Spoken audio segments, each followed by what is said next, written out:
వైఎస్ఆర్ గారు ఆరోగ్యశ్రీ తీసుకొచ్చి పేదవాడికి అండగా నిలబడ్డాడు.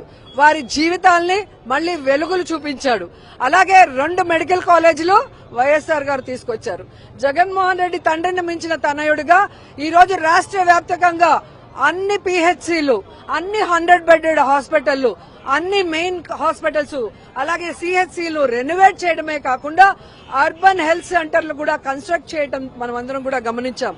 అదే కాకుండా ప్రతి జిల్లాకి, ప్రతి పార్లమెంటుకి ఒక మెడికల్ కాలేజ్ తీసుకొచ్చి ఆ చుట్టుపక్కల ఉన్న నియోజకవర్గాలన్నిటికీ కూడా సూపర్ స్పెషాలిటీ హాస్పిటల్ ద్వారా మంచి వైద్యాన్ని పేదలకు అందించి వాళ్ళని కాపాడటమే కాకుండా ఆ పేద విద్యార్థులు కలలుగంటున్న డాక్టర్లుగా వాళ్ళని తీర్చిదిద్ది మళ్లీ ఈ రాష్ట్రంలో ఉన్న పేదవాళ్ళకి వైద్యాన్ని అందించే కార్యక్రమమే ఈ మెడికల్ కాలేజీలు.